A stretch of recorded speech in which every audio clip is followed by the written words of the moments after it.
C'est un modèle qui reste à définir et je m'en tiendrai là en vous remerciant de votre attention et de votre patience. Les enjeux tels que cela a été exposé dans le cadre de l'exposé que j'ai eu l'honneur de présenter à l'auditoire consistent et sous-tendus par trois idées maîtresses. Premièrement, une matérialisation tangible et concrète de la priorité accordée à l'éducation nationale. Et cela, ce n'est pas uniquement un élément de langage, ça doit être une réalité. Bien sûr, qui doit se traduire et qui doit impacter la stratégie en la matière. Deuxième maître mot, à mon sens, c'est une contextualisation au regard des cartes génétiques de tous les pays. Chaque pays, comme vous le savez, a une carte génétique qui est liée à son histoire, à son déterminisme institutionnel, si j'ose dire. Donc, il se devrait de contextualiser sa stratégie de financement de l'éducation à ces éléments-là qui sont autant de déterminants. Troisième élément, c'est la gouvernance d'ensemble. Le financement de l'éducation n'est pas une affaire d'un ministère ou d'une partie prenante, mais c'est l'affaire de toutes les parties prenantes intéressées qui, bien sûr, se devraient d'être impliquées très fortement en la matière. Alors, les gens ont parlé de leviers qu'il faut activer vers la société civile, vers les communautés, vers les partenaires privés.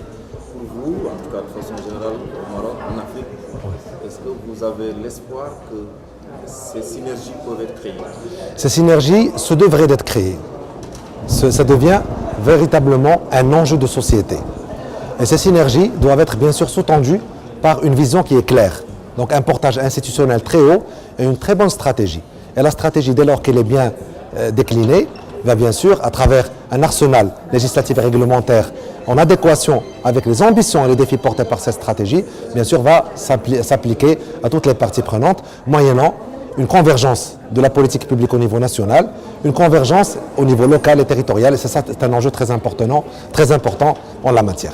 Pour le Royaume du Maroc qui vous concerne aujourd'hui, si vous devez jeter un regard sur le financement du système éducatif, vous dites quoi? Ça va? Il faut faire? À quel niveau il faut véritablement? Je me permettrai de dire, en toute objectivité, que nous avons les ressorts d'un bon financement, étant donné que nous avons bien sûr les prérequis d'un cadre pérenne et résilient et viable et soutenable d'un financement qui va transcender les mandats ministériels. Et ça, c'est le fait, bien sûr, de pouvoir détenir dans notre loi organique des finances des instruments, si j'ose dire, qui vont administrer ce qu'on appelle la pluriannualité budgétaire.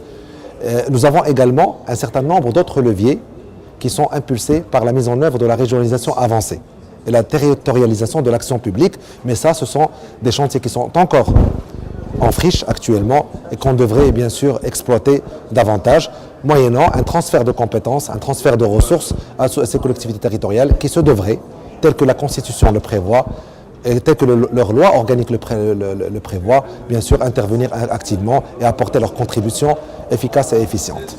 Si vous deviez articuler ces actions qui sont en train d'être faites au Maroc aux résultats scolaires, est-ce que vous avez une idée de ce que ça a donné? Est-ce que ça a traduit réellement en termes de résultats? Je reviens à la stratégie, parce que nous avons quand même fait l'effort au niveau du Maroc avec une instance constitutionnelle qui est le Conseil supérieur d'éducation, de la formation et de la recherche scientifique, de portée constitutionnelle, a beaucoup réfléchi en la matière, parce que vous posez une question très très pertinente. L'alpha et l'oméga, c'est que ces ressources qu'on a du mal, bien sûr, à pouvoir mobiliser, doivent, bien sûr, impacter le bénéficiaire final de toute cette chaîne de production, si j'ose dire, qui est l'élève. Et cet élève, à travers ses compétences, à travers son insertion professionnelle.